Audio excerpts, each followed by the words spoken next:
Song and dance? A little dance? Maybe something?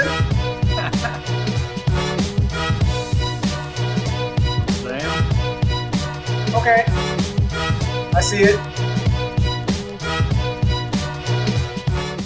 All right, welcome everybody to the Profit Power Hour, episode 3, season 5, designing high profit labor models and org charts from 0 to 1,000 doors. Have we got a show for you today? I am looking forward to this one. My name is Brad Johnson. I am the CEO of Profit Coach, and at Profit Coach, we help property management companies expand their entrepreneurial freedom.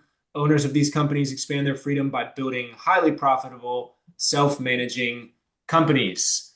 And as per the usual arrangement, here is an adorable picture of my adorable children, David, Barrett, and Emma. And I have a special announcement for you today, which is that this little gap you see fill right here between the daughter and the son, that gap's going to get filled in September. So we are on the hunt for more baby stuff because we're having a fourth kid in September, which we are grateful to God for and just thankful that our family is continuing to grow. It's going to be a boy, so we're going to be 2 and 2, and looking forward to that new season of life that just keeps recurring in our house every 18 to 20 months. So pumped about that.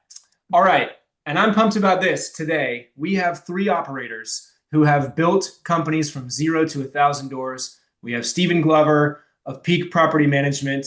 Going to get a full intro from these guys in a few minutes. We have Devin Easterlin, co-founder and CEO of SJA Property Management in the Seattle area, and Stephen Shannon, founder of Shannon Property Management in the Houston area. Looking forward to I shared the stage with Stephen just a couple weeks ago, so that was a lot of fun at the Elevate Sales Kickoff. And like I said, we'll let them intro in just a minute. Okay, ground rules, questions. If you've got questions, drop them in the Q&A box. If you have questions for the panelists, always please feel free to use the chat. One of the great features of the Profit Power Hour is a very active chat room. So if you've got hey, other attendees, I'm curious what you think about this, throw those in the chat. I'm sure your AI bots are flooding the chat at the moment. I haven't had a chance to look yet. Okay, here's the agenda. Normally we have 3 sections. We're going to do our best to get through 4 today. So first is the roadmap to 1,000 doors. I want each of these guys to tell all of us about how they got there. Most of the time when I get on a call, not most of the time, but pretty frequently when I get on a call with an operator who's interested in Profit Coach, I ask, what are your goals? Usually there's a door count number. Very often it's 1,000. It's 500, it's 800, it's 1,000. Here are some people who have actually done it. It's not easy, but it is definitely possible. Okay. And then what's the evolution? I'm sure many of you are wondering this, of transitioning from this chief everything officer, where you may find yourself today, to more of a strategic leader and ultimately a CEO who works primarily, if not exclusively, on the business and not really in the business at all. And then a little section about navigating profitability at every size. There are peaks and there are valleys and there are seasons in every business. Profitability, it can go up and down. How do you work your way through those things? And then finally, the future-proof labor model. I want to talk today about AI, technology, automation, the labor model of 10 years ago, and even some of the labor models that these guys used to grow up to 1,000 doors. It probably looks a little bit different today. And so we'll get into that. All right. First, a poll. Katie, if you'll launch this poll, where are you today in your growth journey? So let's get an idea of where all of our attendees are right now. Looks like we have 133 of you. Where are you now? 0 to 100, you're on the beginning of the journey. 100 to 300, 300 to 750, and then the 750 plus doors. Totally arbitrary sections there. I just wanted to hit I just started. I'm in growth mode and I'm young, or I'm well established, or I've hit some scale. So fill that out. I'll give you just a couple minutes to do that, and then I'll reveal the results there so we know where everyone in the room stands. Okay, done with my intro material, the roadmap to 1,000 doors. Stephen Glover, how did you build your company to 1,000 doors? Oh man, thanks for having me and congratulations on the addition to your family. Thank you. That's awesome, man. Great to hear. Thank you. Stephen Glover, owner of Peak Property Management. We're located in Richmond, Virginia. We manage single family houses and small multifamily houses. We started taking clients in 2019. At that time in 2018, I didn't know the property management industry existed. I didn't know real estate investing existed. And so the trick for me was once I got into the industry, I had to learn everything about it. Once I was comfortable starting to take clients in 2019, the trick was to hire people way smarter than myself and get people on the team that had tons of experience by sharing and selling the vision of what we wanted to do and what we thought we could do with this company. And so after a long path, years later, we're now somewhere around 1,500 doors. Okay. 1,500 doors. What's your goal for 2026? Where do you want to be at the end of the year? We probably will pick up another 300 or 400 this year. We're pushing pretty hard. We more so have a goal for the next 5 years for 2030, essentially. And that's what we're focused on. I'm less of a like, what are we doing this year and more of Okay. where's the vision going? And then let the team make the decisions that they need to make, continue down Mhm. that journey. And that vision is so large that if we fall short, we're going to be in a wonderful position regardless. That's a good way to do it. I like it. All right, Devin, how did you build your company to 1,000 doors? Yeah, thanks, Brad. So, Devin Easterlin out of the Seattle area. We manage about 1,000 single family homes and then a little bit more multifamily, but primarily single family. We've been in business for about 17 years, but for the majority of that, we were building a large real estate brokerage. And so about 6 years ago, we got more serious into property management and scaling in that area. I think the catalyst for us was to really start to invest heavily into sales and marketing and the growth engine, which then in turn forced us to be able to say, okay, now we can afford better talent. We can elevate and delegate between my partner and I. We can start removing some of the lower level tasks as we did that. But it didn't start until we made a concerted effort to say, okay, sales and marketing is where we're going to put our focus. And so we can have that generation of new accounts to feed everything else. It all started when we made that shift for us. Yeah. Okay. Good deal. And what about you? What are your goals for this year or your short to medium? Where's SJA headed? Yeah, I'm on the same lines as Steven, where I'm looking at a longer term horizon first, and then backing into it, putting a goal that's just manageable, or maybe we don't know how we're going to get to yet. So in 2030, we're looking to be at 2,500 single family homes, and we're currently around 1,100, so that's a big jump. This and as we get shorter time horizons like the end of this year, then we get a little bit more mechanical as to what we need to do, how many leads we need to generate, what's the closing rate on those leads, and that's about 350 for this year. Okay, so I think we're already coming out with our first insight of the day, which is when you are at this scale and you're thinking in these terms, of course you've got, I mean, I know this for you, you have a forecast for this year, but your main focus is the 5 year vision, the 10 year vision, and you're backing your way into this year based on that. And like Steven said, if you were to fall short by 400 doors, you're still at 2,100 doors, which is an amazing place to be. So that's really helpful. Okay, Steve and Shannon, how did you build your company to 1,000 doors? Nice. Yeah. Thanks, guys. And thanks, Brad, for having me. Second time we've been doing this in the last week, so it's good to see Yeah, you again. man. Um, yeah, my brother, Greg, and I launched Shannon Property Management in 2019. So I guess similar to these guys, we've been focused on this we'll be hitting 7 years this summer. And yeah, we kind of just hit the gate running and one by one. So right, I guess to back up a second, right now we're at a little over 1,100 doors, 1,120 doors or so, and pretty much 98% or so single family homes in Houston. So that's where we're at. And yeah, we've just been, it's just been a one by one thing. I'd also like to point out we have about 900 owners, so we don't have a lot of big portfolios, which is a great, thing to be able to have about the businesses. It's very decentralized. So which means we've just been growing one by one, which has been a grind. But that's how we've done it. I think a couple of the key things that have led to the growth, we've always had the mindset of trying to, push on the gas and anticipating growth.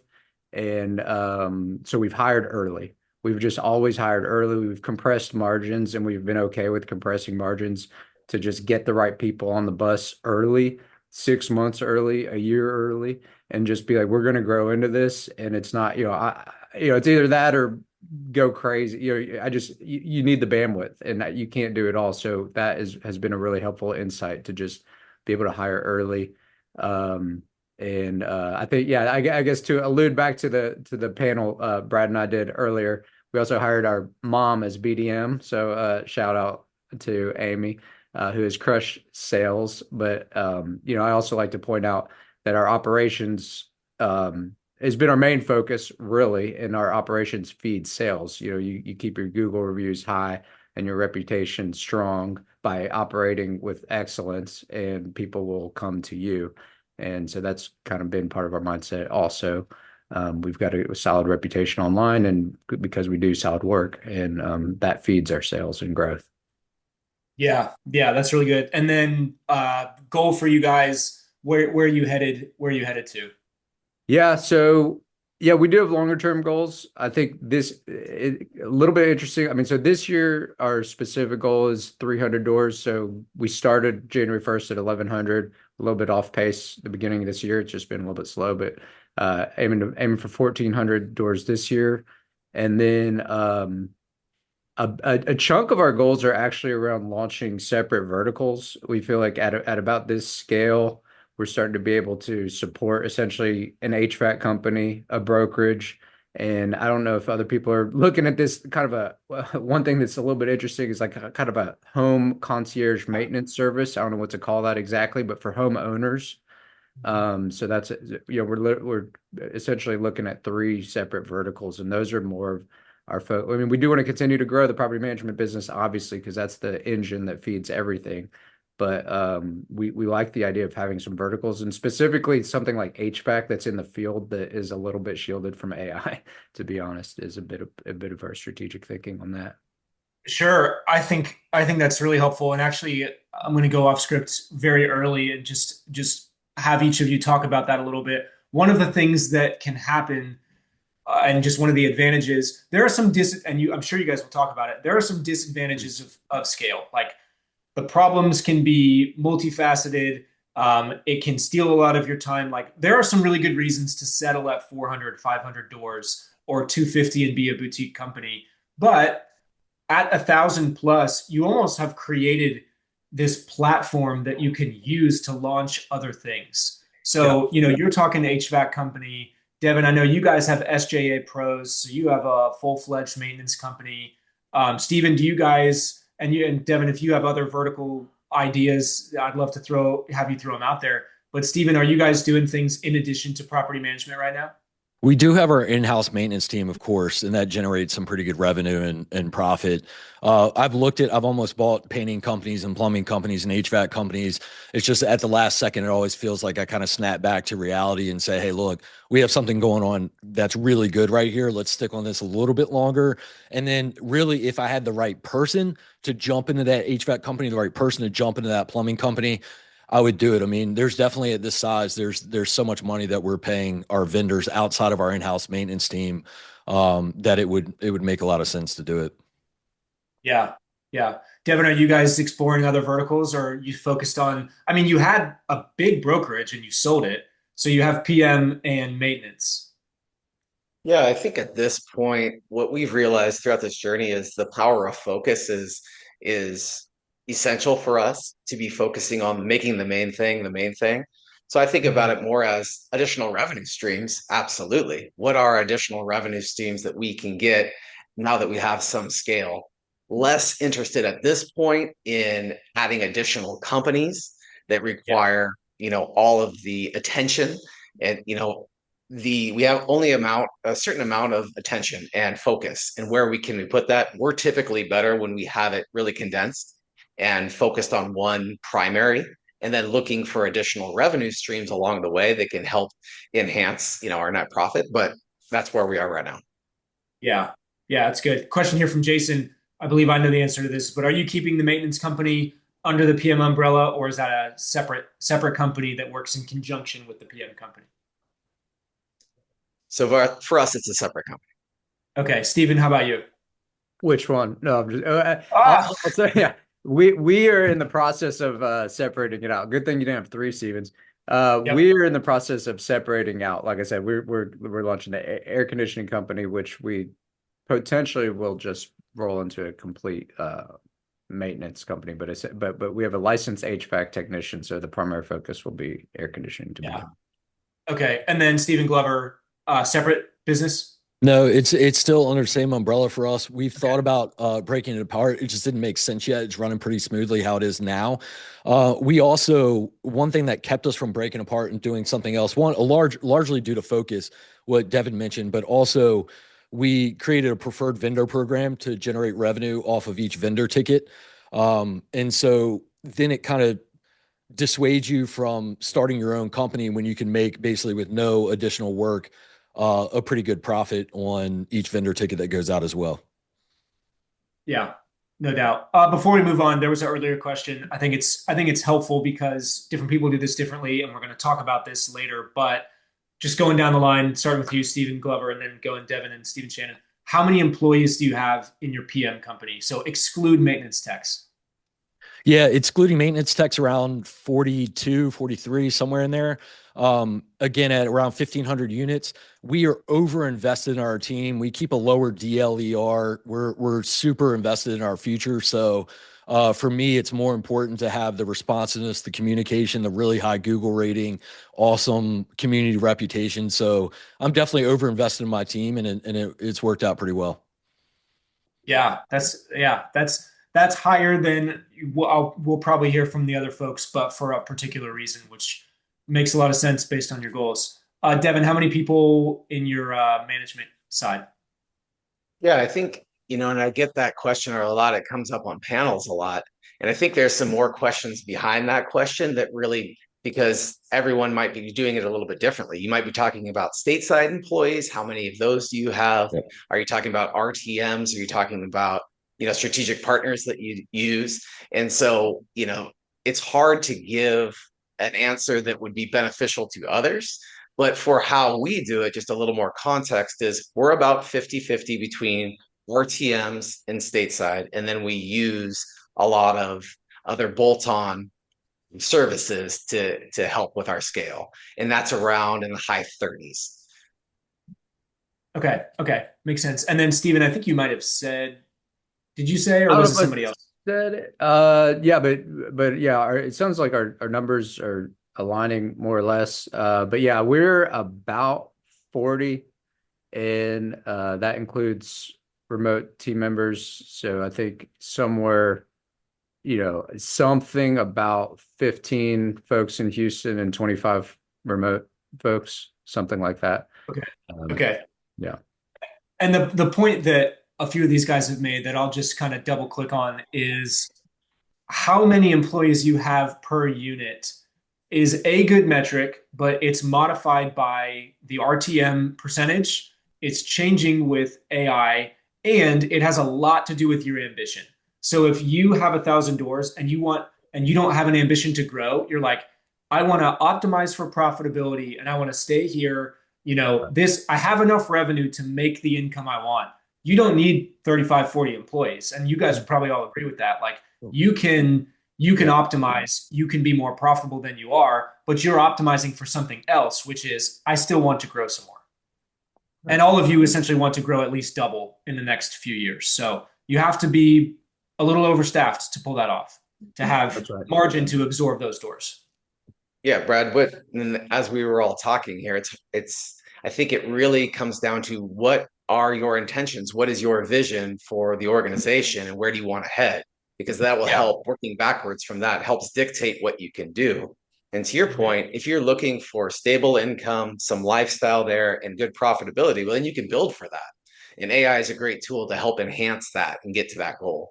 But as both Stephen said, if you're building for growth, you might be have additional capacity in key areas so that you can get over those plateaus. So it really depends on what you're looking for. And I think getting clarity on that sooner rather than later really helps the roadmap start to illuminate itself. Yeah. Yep.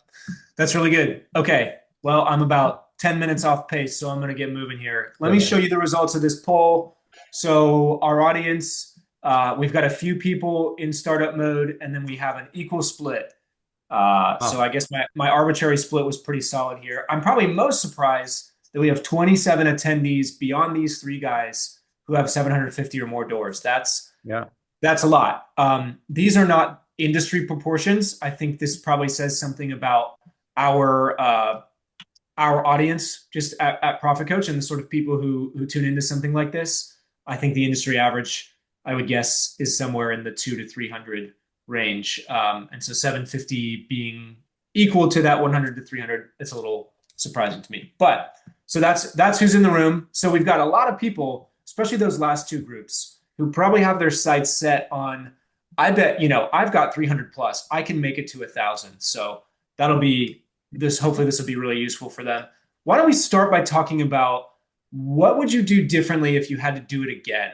So you can consider tech advancements, AI here. I think I'm more curious about like the strategic decisions you made along the way, who you hired, when you hired them.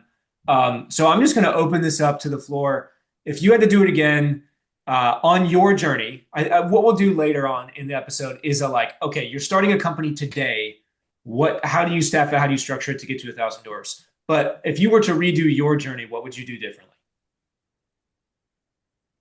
I think, when you're starting off, or even just as you grow, and even to some extent now, even though we've really kind of nipped this in the bud, but you kind of you need revenue. Basically, you need scale. I think you need scale to do a lot of things in this industry. Well, you pointed some of the drawbacks, but there's a lot of benefits. And especially early on, you need scale. So we took on, Class D apartments. We took on a commercial property. We took on things, further than we should have.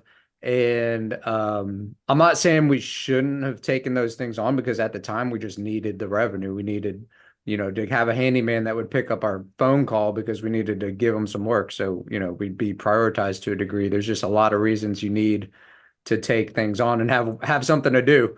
So we did them. But if I had to, I think one thing I would say is try to get some discipline as early as possible and find your niche and stay in it. I think we held on to some of those things a little too long. I mean, it's just like, why are we managing this thing 2 hours away? Why are we managing these Class D apartments when we know we really just like Class A houses? And so just once you find your niche, I think your gut will tell you what it is, or your business will tell you what it is, and try to get and stay in that lane as early as possible. And both the guys already talked about focus, and it is a huge component to this. And it takes some discipline, really. One thing we've got to right now. I don't know where we heard this. Somebody told us about it, but we've got a cookie cutter up on our wall that hangs in our office, and it's literally a cookie cutter. And we just say, stay in the cookie cutter. Like, our cookie cutter is nice houses in, an hour from downtown Houston. That's our cookie cutter. If it don't fit in there, don't take it. So I think that's one thing we could have done. We would do a little bit differently. Yeah, that's good. How about you guys?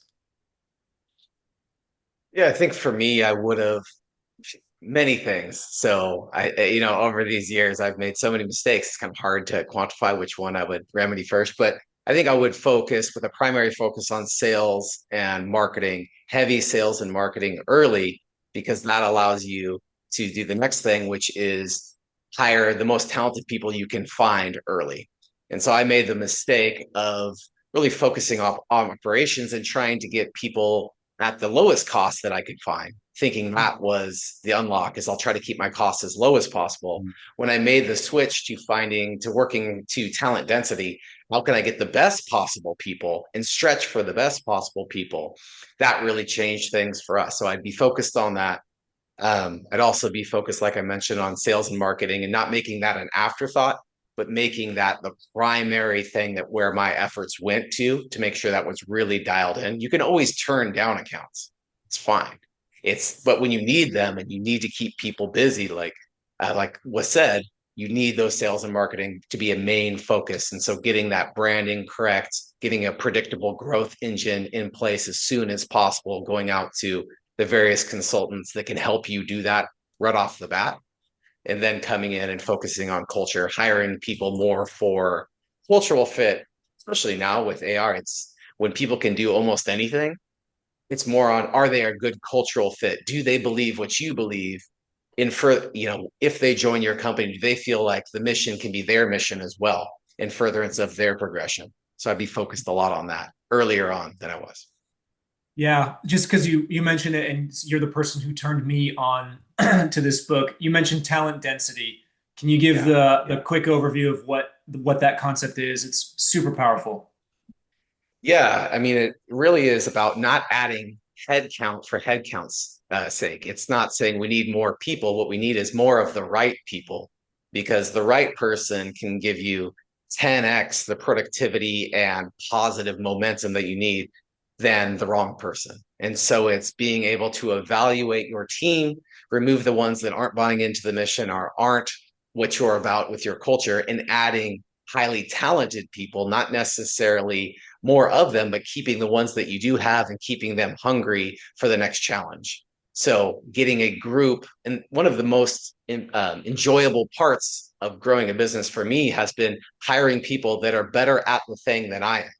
That is where it's very interesting. Great things happen. You don't want to be the lid on your company where it all stops at the end of your knowledge or your imagination. So bringing in people that are really talented in their areas and letting them, really expand your business is the concept behind it.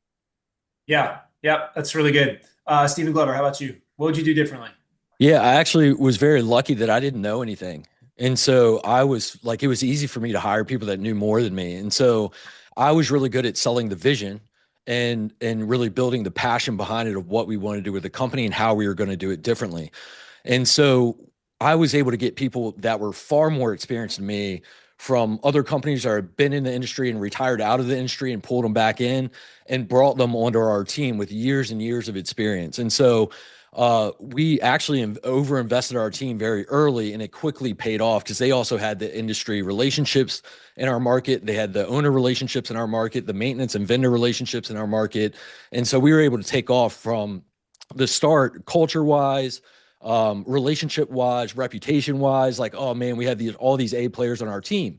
And so that was really good. But a couple of things I would have done differently is one, I would have started with RTM sooner. I think I would have hopefully would have learned about that sooner and had better processes in place earlier. It took me a couple of years to get on that train. And then we got to 1,000 units before we did any marketing. And so we had a website, of course, but everything was word of mouth. And once we got to 1,000 units, it's a much bigger animal to feed at this point. And so we had no marketing, we had no like social media presence, we had nothing really going on for us. And so I was way behind kind of the direct, like the right course. I was way behind off track on that of getting the marketing in place and making sure we had a good presence. Now we're doing newsletters, ebooks, podcasts, like all kinds of stuff. But I was just behind the curve on that. So now we're feeling that and trying to get kind of get the flywheel going again to catch up for that. So I probably would have started on RTMs earlier, got the right fee structure earlier, and then started marketing earlier. Yeah. Okay. Good follow-up question here from Lauren. How'd you get to 1,000 units with no marketing? Just a website. Was it all word of mouth? 100% word of mouth, just relationships going out, just outworking. We'll probably get to operationally at some point you can outwork everything, and at some point you can't. I could outwork as a BDM for my company, I could outwork word of mouth and the need for marketing by going to 5 or 6 meetings a day and building relationships and meeting the right people, getting in the right rooms. And really it was always about like adding value first and leading with how I could help them first. And then in return, 8 months pass and everyone's just trying to give you business. And we were able to turn down more units than we actually managed to be selective. That's good. That's good. Okay. So you're talking hustle. We're going to talk hustle now. CEO evolution, transitioning from chief everything officer to a strategic leader. So, throwing up another poll on the screen here for you. Where are you the biggest bottleneck in your business today? Every business has a bottleneck. You have to identify that bottleneck. And then every CEO is bottlenecking their business in some way, shape, or form. Maybe major, maybe minor. Is it day-to-day ops and firefighting? Is it tenants and leasing? Is it hiring and team management, sales and marketing? Maybe you are the BDM and that's actually holding your business back. Maybe it is, maybe it isn't. But if it's holding your business back, select that. And then data and reporting. Who's just like too in the weeds? If you got 7 dashboards and you're looking at them all the time, that might be you. All right. While that poll is going, I want to get to our next question here. So you don't have to use my segments, but I made these segments as kind of a guidepost. Again, startup, growth mode, mature business, scaled and scaling business is how I would put those four. So how have you seen your role evolve over time? Stephen, I'll actually just start with you because you were talking about hustling and being able to kind of outwork your operations or maybe the sort of labor that you might otherwise need if you weren't hustling so hard. So how did your role change as the business grew? Yeah, for sure. So to kind of run through this, I would look at it like 0 to 300. You can outwork anything, and you can get 1 or 2 people on your team, and you could just crush it. Like any problem you can solve, you could be at any property. There's nothing you can outwork in that range. And so at that point, I think like getting the business is the most difficult part, but like as far as the process and the systems and everything, you just work through anything without processes at that point. From 300 to 750, that's when things start to get really difficult because that's when you're forced to hire, you're forced to delegate, you're forced to have systems and processes. And so I think that's where people are like kind of hang out from 300 to 400 and they're like, yeah, I feel good here because they still have control over their company. They're able to kind of get away with some things. They might have some really good processes in place, but they don't need to be like watertight processes. When you're up to like 750, you have employees that you're delegating. You're not seeing everything that's happening in the company. You have a sandbox that your employees can play in. You're empowering them, hopefully, to make decisions and to kind of lead the company toward the vision. You let them know your intent and let them operate. And then 750 plus is when you're starting to deal with middle management, in my experience. And so that's when you have a layer between you and your ripple effect doesn't reach the end of your company. So you talk culture, you talk vision, you talk empowering your team, but you are talking to your middle management. Your middle management has the same culture, beliefs, the vision, the passion to then empower the rest of the team to make decisions and to carry the weight that they need to carry as well. And so for me, that's sort of how my journey looked. And right now we're sitting at, I have 6 or 7 people directly report to me. Well, I should say really like 3 people directly report to me, but I still meet one-on-one with about 6 or 7 people. And then the rest, I just trust and empower them to manage the rest of the company. And we have a in-house maintenance, we have a marketing, we have sales, we have a finance team, we have a multifamily team, we have a single family team. And so there's leaders for each of those departments that kind of handle their business. And I just meet with them and try to help guide them on the right path. Yeah, yeah. No, that's really good. Thank you. So 0 to 300, hustle your way to it. Systems start to come into place after that, and of course, the people get more important as you get bigger. I like that phrase. Your ripple doesn't extend all the way out to the edge of the organization. That's good. Steven, Shannon, we'll go 2 Stevens in a row here. Sure. How's your role changed as the business has grown?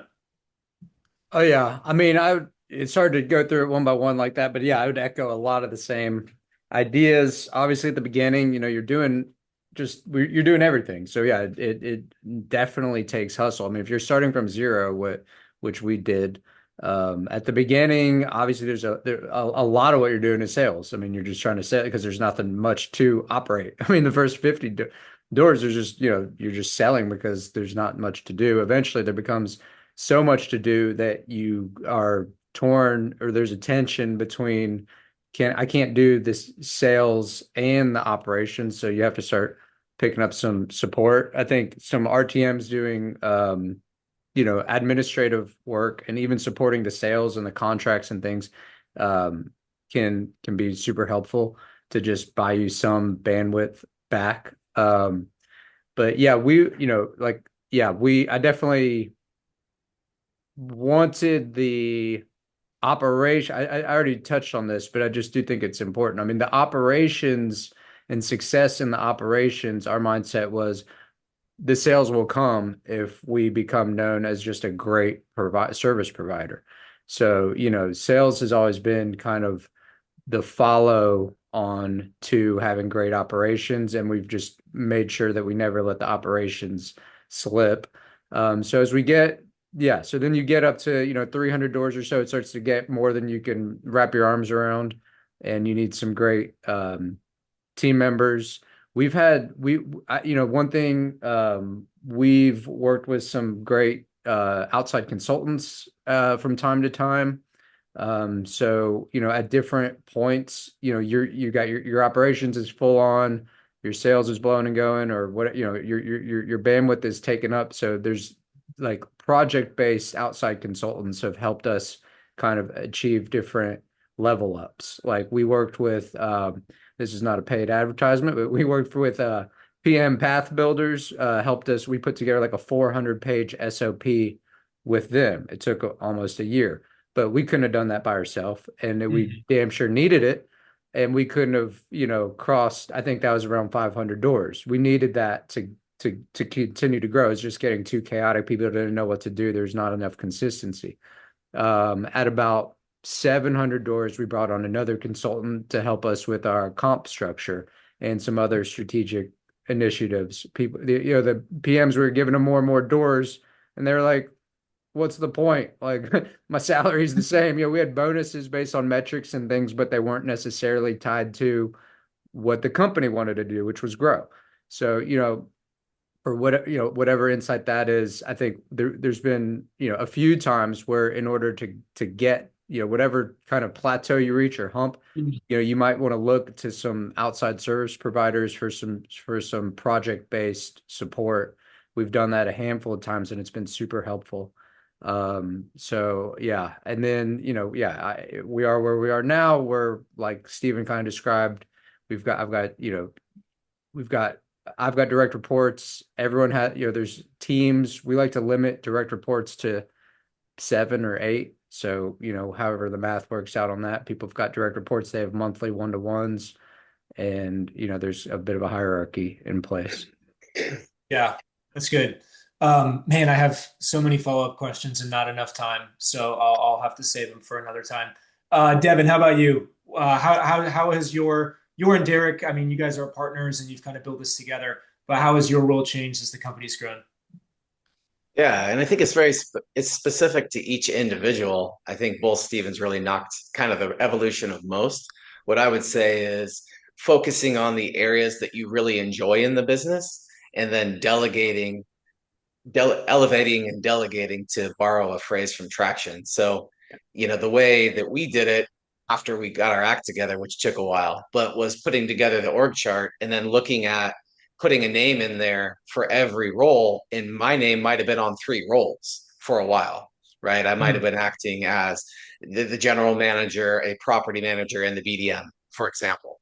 And then looking at, okay, which one of these is the company producing, they'll produce enough value within their seat for me to hire and take that off. What I think we all need to be cognizant of is making sure that you're freeing yourself up to work on the business and not in the business. And I think that lends itself to hitting plateaus. If you're saying I'm just too busy to focus on the business, that's something telling you, okay, you need to be delegating more so you can elevate and start working on the business. with me, and we did that, we've learned that over the years, but then it's okay, well, what area of the business do I enjoy the most? I want to put most of my time in that, and then find an expert or a leadership team member that can take over the other part.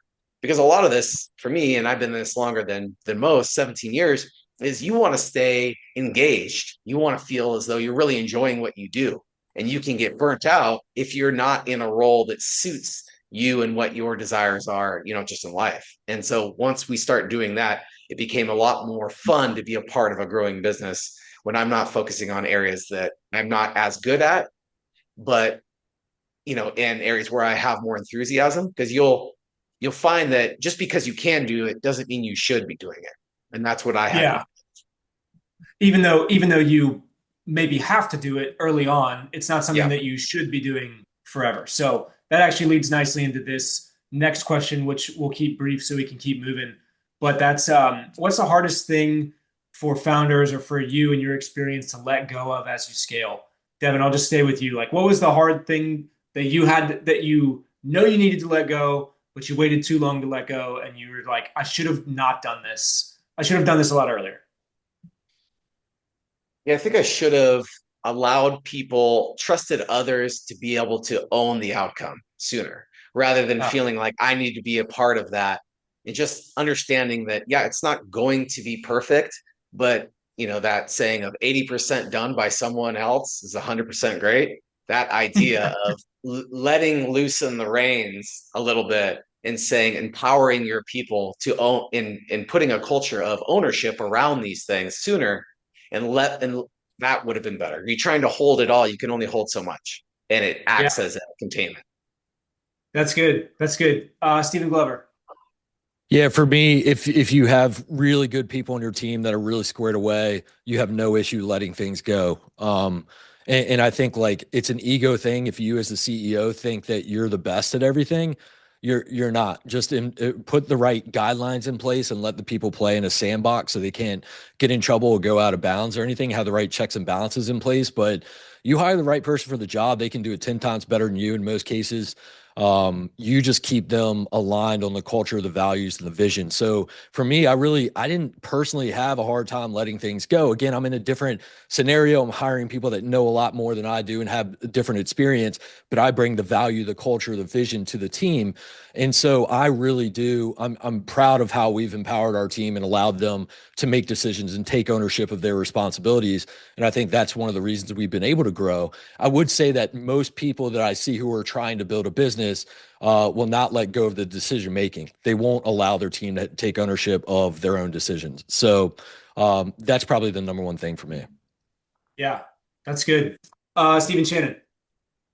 Yeah, both of those resonate with me. I mean, I think just having grown at the rate we have, and it looks like all these guys have, you just have to be able to let things go and delegate because you can't do it. I mean, if you want to grow, you got to let it. You can't do everything. So definitely had to do that, and been happy to do that most of the time.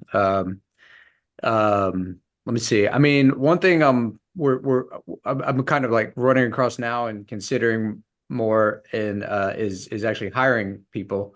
Haven't actually done that. I've been involved with at least the final stage interview with anybody we've hired, and I don't know. I think that would be the next step. I still kind of, I mean, I'm still involved in the business, so like I should have time to do a hour long interview.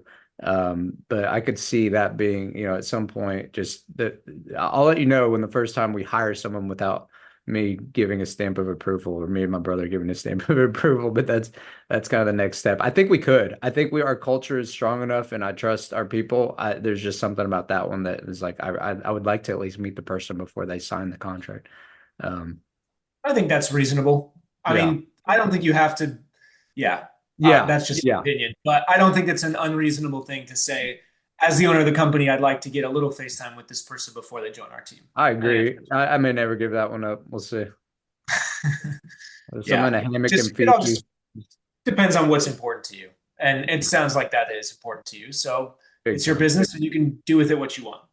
All right, I never shared the results of this poll. I'm going to do it real quick. Where are you the biggest bottleneck in your business today? I was surprised to see a low count on leasing and tenant communication. Good for you guys for not getting caught up in that. Although maybe if you were in that category, you selected option one, there may be some overlap there, but generally a pretty even distribution here. Okay, moving on to chapter 3, and we will go quick on this because I do want to get to chapter 4 before we reach time. So we took a look at our data. We did a little splicing and dicing. Look at this. This is very interesting to me. As the door count grows, profitability generally goes up, and there's a nice jump when you hit this 500 to 750, and the 1,000 door companies are nice and profitable. But look here at this 751 to 1,000 doors spot where I think a lot of our audience probably lives since they selected 750 plus. So there's a trough. There's a profitability trough here. When we did the benchmarking report back in 2022, there was a trough as well. It was shifted down a bit. It was 600 to 800 doors. Now we're seeing it shift up, and that 600 to 800 actually being a pretty profitable area. 750 to 1,000. Adam Willis, fellow 1,000 door club member, says 750 doors is the death zone. Why is that? Why is there a dip, in your opinion, based on that data? There's a dip 750 to 1,000. Why would you say, Stephen? You kind of laughed and smiled. Maybe you remember that time period well. Why do you think that dip exists? I think I personally reached out to Adam and asked him the same question when I was in that zone. So I'm smiling at his comment. It's definitely there's definitely different periods of like no man's lands. And for me, I'm guessing it had a lot to do with that's about when I'm hiring middle management. So Yeah. I'm finding higher salaries, more experienced people, and I need to get competent people on my team. I can't play around with people who don't know how like higher level, longer term, bigger picture visions work. And so I'm investing in my team to get to that next level. So it sets you back a little bit. And then once you structure and stabilize and grow, then you grow out of it. And then you just shoot right up after that. And for me, I think that would be my guess. Yeah. How about you guys, Stephen, Shannon, Yeah, Devin? I mean, I literally echoed him out loud because it just resonates. Yeah, that's right. I mean, we at that time, we have kind of a hybrid structure, but of pods and departmental a bit. But yeah, we went from just kind of these like self-operating pods to where like those now need people above them, and so that layer of middle management essentially, and managing property managers, and those folks need to, like Steven said, be pretty much great because they're dealing with only the problems that are percolating up, and so those are expensive folks, and they're good high quality folks, and that will hurt your margin until you get out of the death zone and grow out of that, and make it, hopefully you can climb out of that. But we experienced something very similar, so it does seem to, yeah, it was true for us. Yeah. Yeah. Devin, any thoughts to add here? Or would you just agree generally? I would agree generally for sure. I would also add that's probably the point when your marketing and sales can't keep up with your churn. So you're starting to realize that, wow, we can't grow anymore. And all those accounts you brought on are now aging out, where in the Hmm. first few years, they don't leave because the average account stays 6 years for us. So for the first 6 years, zero attrition, basically. And now you're starting to see, oh, wait, we're starting to see that churn, but our marketing and sales efforts can't match it. So you're throwing money at it. You're trying to figure that out along with these other things. And that's why when I go back to what I would have done differently, I would have made that more of the maiden thing. So it compounds year over year earlier Hmm. rather than being at 750, be like, oh, I'm onto something here. Now let's really start focusing on sales and marketing. Yeah. Yeah, it's good. I mean, you guys, I know we've talked about this a bunch on this program and many others, but the churn, because churn is a percentage, as you get bigger, those chunks of how many owners you're losing, even if your churn stays the same, 20% churn at 500 was 100 doors. Okay, we can bring in 10 doors a month. We can still keep growing. Well, 20% churn at 1,000 doors is 200 doors a year. You got to Right. have a serious marketing operation to land 200 doors a year, sales operation to land that much. So that's a good point. You hit a plateau, and now those two numbers are the same. Your churn, your monthly churn, and your monthly door ad. and you have to do something about it. So that's really good. Okay, there are some really good questions in here, but we only have 10 more minutes, and I want to make sure we get to our last section because I do want to know, if you started over today, knowing what you know, with the technology advancements, how would it look differently? Before we get to our last section, want to give you guys the opportunity to have a session with our team to map out your plan to scale profitably. So if that's something that you're interested in, we'll put a poll up here. I also have a QR code. So during this strategy session, we will help you identify where your profit is being lost or left on the table in your current structure and your current operations. We'll talk team structure here in this next section as well. Help you map out your ideal roadmap based on your current size and your growth goals. A very similar exercise to what all of these guys mentioned. Like, yes, you need to have a plan for this year, but more importantly, what is your goal as a business owner? Where do you want to be in 5 years? Do you want to get to a place where you can sell? Do you want to get to a place where you can be outside of the business? We'll help you map that out and give you some clarity on, well, what do you need to do now in the next year, 2 years? What are the key KPIs and the next steps you need in order to get to that predictable, profitable future you're looking for? So if that interests you, you can select a yes on that poll, and we will send you a link to book. Or if you have your phone and you want to do that, that goes straight to Terrence's calendar on our team. He will meet with you and be able to provide you a ton of value in this session, even if you don't end up wanting to work with us long term. We'd love to be able to offer value and to be able to help you. So do that if that suits your fancy. And we will move on to future-proof labor models, technology, AI, and automation.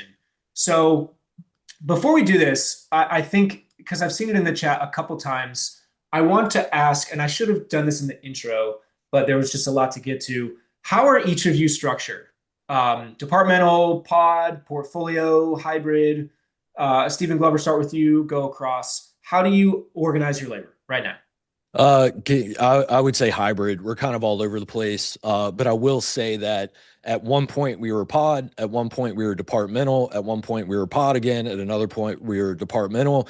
I have the culture on our team that we will change to do whatever is best for the company, and champions love adversity. We will adapt to what's best for the company. And so our team is willing to adapt and shift as we need to at the needs of the company. And right now we've kind of grown pretty deep into a hybrid model where we have some departmental aspects and some pod aspects of it.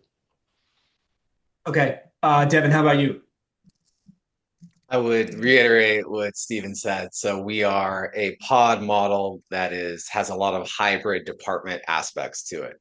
So as technology advances and AI advances, it makes departmental work better because the fatal flaw is the communication between departments, but AI can smooth that out a lot. And so we are moving in the direction of more departmental while still keeping that owner relationship with the pod. Yeah. Yeah. Stephen, Shannon, how about you? Yeah, same answer as the other two guys, really.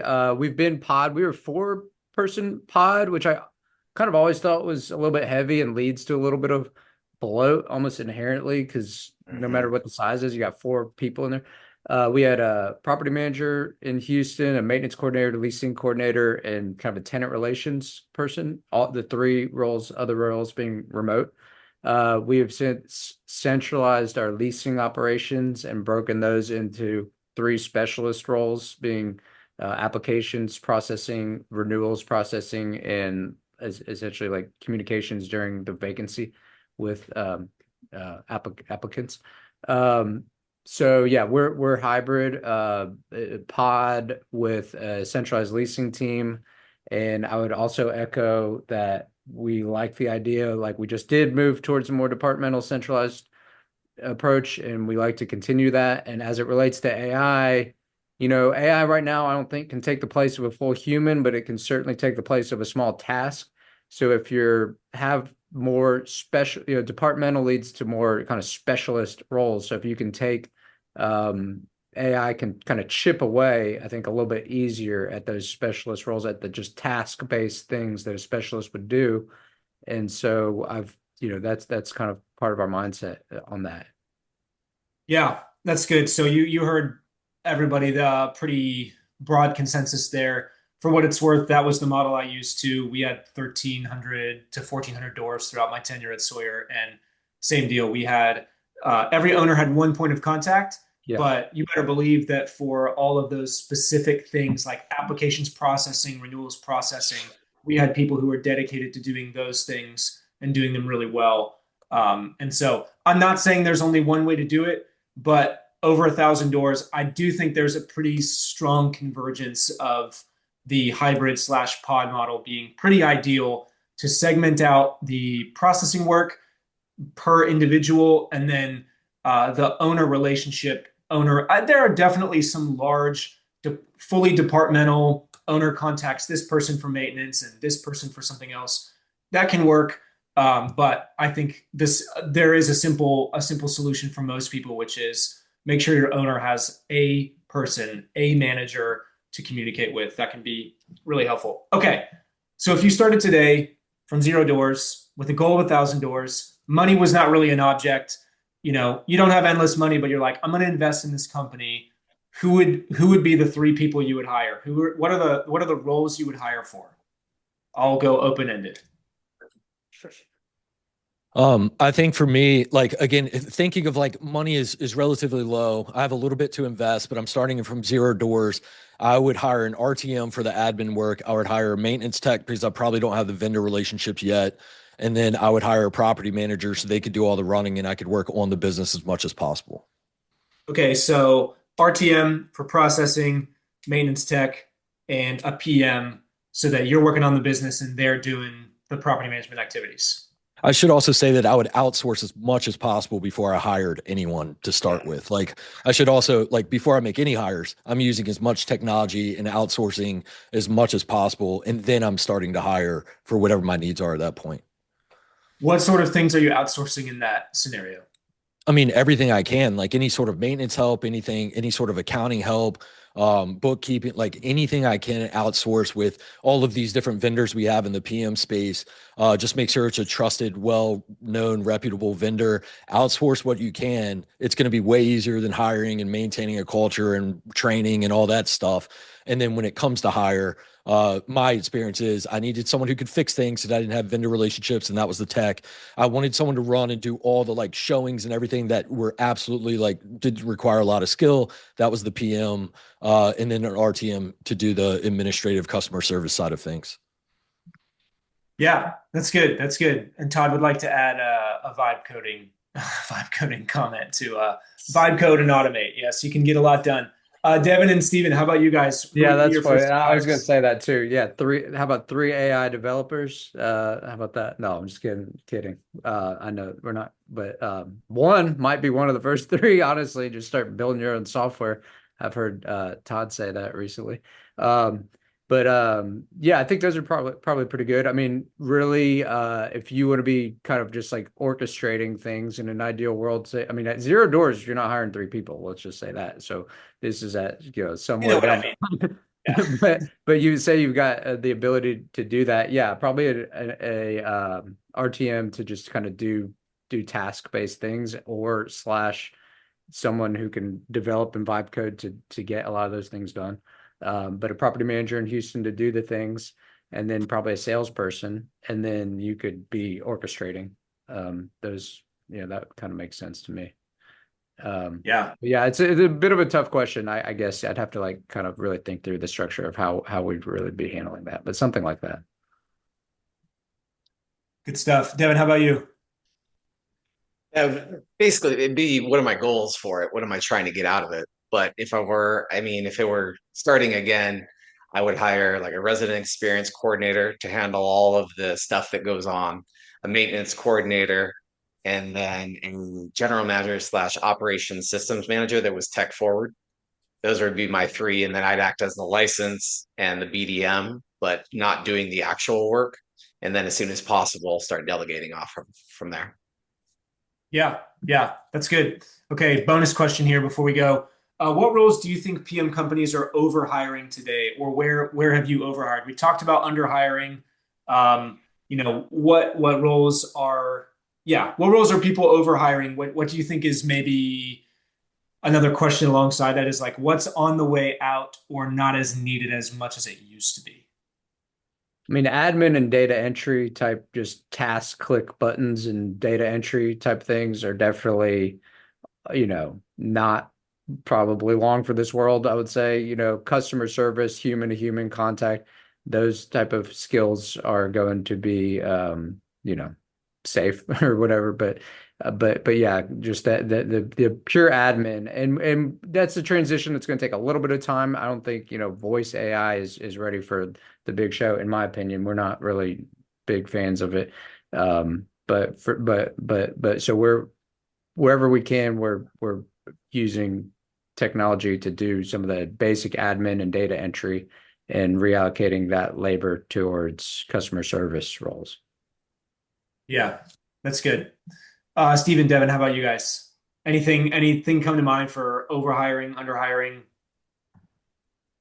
I mean, my first thing is just the hierarchy that we go through. It used to be, let's find a body to help fill. We have more work than we have capacity. Let's hire someone, stateside. And then it was, we have more work than we have capacity. Is there an RTM that could do this? Could two RTMs come in and do this for lower cost? Now I think it's we need more capacity. Can AI help us solve this problem first? Yes, no, okay, maybe we might need an RTM, but first going through that for every layer of your scaling, saying, okay, we have a capacity issue. First, let's go look at technology. How can this help us? Get a smart person between you and the technology to make it less scary, and then move to people after that. Yeah. Steven, how about you? I wouldn't change. I mean, those are exactly the right answers in my opinion. Okay, sounds good. So yeah, I guess you got to ask this question, and then basically every time you have a conversation about PM, because it's interesting, you get a different answer every time. Where are you guys actually using AI automation that's replacing work, not just, you know, getting you answers or things for fun, but where is it making a difference in your business right now?